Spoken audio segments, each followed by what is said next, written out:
Je sais pas si vous êtes comme moi, mais personnellement, chaque fois que je me fais un café latte, je peux pas m'empêcher d'essayer de faire un dessin dessus. En tout cas, moi, mon dessin préféré, c'était celui-là. Ça a l'air bien impressionnant comme ça, mais c'est de la triche, là. J'utilise un cure-dent comme un pinceau. La peinture, c'est la partie foncée, donc le créma. Et voilà, on trempe et on peint dans la partie blanche. Je vais faire comme les vrais baristas. Je vais essayer de le verser puis de faire le dessin sans tricher avec un bâton.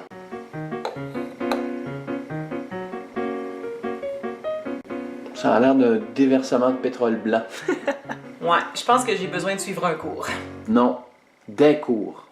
Je suis à l'Académie de café de Montréal avec David. Salut David! Oui, ça va bien? Oui, merci d'avoir fondé ça avec ton collègue Chris.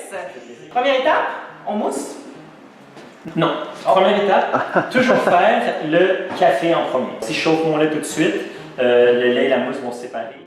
Premièrement, on veut mettre de l'air dans le pichet, le petit cric comme ça c'est quand on met l'air. Ensuite de ça, on va submerger et on va que faire tourner pour briser les bulles d'air qu'on a insérées. Puis quand toutes les bulles d'air sont brisées, c'est là qu'on arrive à avoir notre fameuse micro-mousse, c'est-à-dire de la mousse et du lait qui sont parfaitement intégrés un avec l'autre, qui permettent de faire les petits dessins.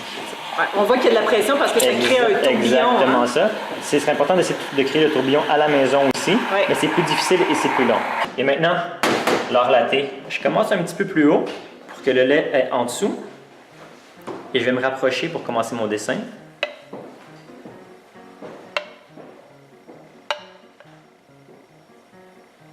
Wow. Et voilà. Est-ce que tu te sens capable de faire la même chose?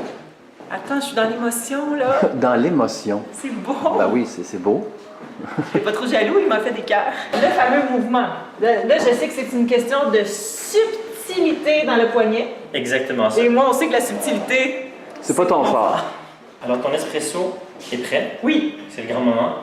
1, 2, 3, go! C'est bon, c'est parfait. On va mettre ton air.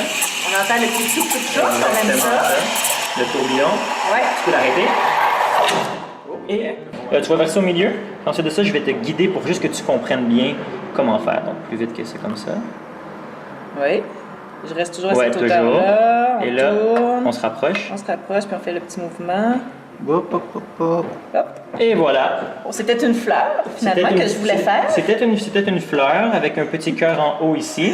Mais, chose importante, par contre, on voit que la texture est vraiment bien. Oui. Donc, pour le café, le latte art, c'est le clou du spectacle. Le dessin n'est pas mauvais, mais on peut se passer quelque part. As-tu un petit bâton? Je savais que tu allais dire ça. Je savais que tu allais demander un petit bâton. Ah, ma petite fleur. C'est comme si tu photoshopais ton dessin sur ton café. Ouais, là, on peut en faire un autre ici à côté. C'est comme une fillette dans un carré de sable.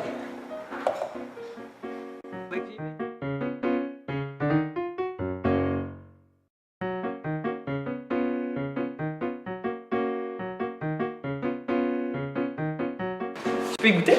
Absolument. Oh! Et le dégât. Ah! Bon. T'en as refait encore, chaton. Ça va se terminer là. C'est l'énervement du premier latte. Oui, c'est ça. C'est comprenable, c'est comprenable. Il y a trop de caféine dans ton corps.